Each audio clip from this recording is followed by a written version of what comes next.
In 1944, a man described a world where pocket-sized devices held all human knowledge, and global networks connected everyone instantly. He warned these same tools would lead to fractured echo chambers, where society would retreat into separate, competing versions of reality. This vision was impossible in its time. The internet didn't exist, and the earliest computers were military machines that filled entire rooms. The man behind these predictions wasn't an engineer or a social scientist. He was Edgar Cayce, a photographer from Kentucky who never made it past elementary school. Cayce accessed this information by entering an unconscious trance. During these sessions, he delivered thousands of readings that were transcribed in real time, making him the most documented psychic in American history. If a man in the 1940s accurately saw the digital isolation of the 21st century, we have to look closer at the mechanism he used to see it and what else he claimed to find. In early 1939, months before World War II officially began, Cayce stated that a global conflict was coming and that it would last exactly until 1945. He was equally specific about the collapse of Imperial Japan, describing the rising sun being extinguished by fire from the sky years before the first atomic weapons were even tested. By 1932, Cayce was already predicting a completely divided Germany. He claimed an iron curtain would fall across the continent, using that specific term 14 years before Winston Churchill introduced it to the world. He even foresaw how that division would end. He noted that the wall would be brought down by a peaceful revolution of the people, rather than by the force of armies or explosives. His medical readings from the same era describe technologies that wouldn't exist for decades, accurately detailing the use of lasers for surgery and imaging systems that mirror modern MRI scanners. The specificity of these dates and technical details suggests Cayce wasn't guessing.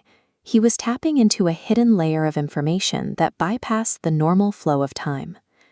Cayce identified the source of his readings as the Akashic Records. He described this as a cosmic database that holds the permanent history and potential future of every individual soul. These records suggest that physical death is a natural transition. Cayce mapped it as a 7-stage journey, beginning with a painless separation from the physical body, much like stepping through a door. This transition is not automatic. Souls consumed by earthly desires or material attachments find themselves earthbound, caught in a spiritual limbo until they learn to release their grip on the physical world. Those who move on enter learning centers for an empathetic life review, where they experience their past actions from every perspective. This is followed by a period of deep healing to resolve the spiritual trauma of their previous lives. The journey concludes with the choosing. Souls meticulously select their next physical body and life circumstances, ensuring they enter an environment that will force them to learn specific spiritual lessons. In this system, Earth is a temporary classroom. We are part of an infinite educational curriculum designed solely for the evolution of the soul. The goal of this long education is to attain Christ consciousness. Cayce described this as a state of perfect love and total alignment with the Creator. Cayce presented Jesus as the living blueprint of this state. He was a tangible example of what it looks like when a human being becomes a perfect channel for God, earning him the title of Elder Brother. This perfection was earned. Cayce claimed that the soul of Jesus prepared for his mission through multiple reincarnations across ages, evolving from the time of Atlantis until his final life in Nazareth. Jesus spent his hidden years mastering human discipline. He transformed ordinary carpenter's work and daily interactions into spiritual practices, achieving a state of constant alignment with the divine. Cayce framed the crucifixion and resurrection as a deliberate demonstration. Rather than an act to appease an angry God, these events were meant to prove the soul's ultimate victory over death. Jesus stands as the ultimate blueprint, an elder brother who proved that returning to the source is a path available to all humanity. Cayce saw our current digital isolation as a critical breaking point. He argued that as society fractures, the resulting friction forces us to look past our screens and search for deeper meaning, eventually triggering a global spiritual awakening.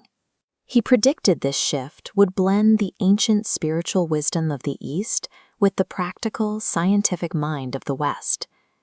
In Cayce's view, these psychic abilities represent the natural evolutionary destiny of human consciousness. He saw his own connection to the records as a preview of what every human being is eventually capable of. Embodying the Christ pattern requires the quiet, moment-by-moment surrender to love and service. For Cayce, this was a practical discipline of the heart, far removed from the need for grand public miracles. Cayce believed that at the end of the soul's journey, we will face one final question. It won't be a judgment of our failures, but an inquiry from a place of love. What have you done with the life you were given? We are eternal beings on an infinite journey. The kingdom of heaven remains exactly where Cayce claimed it has always been, within us, waiting for the willingness to awaken it.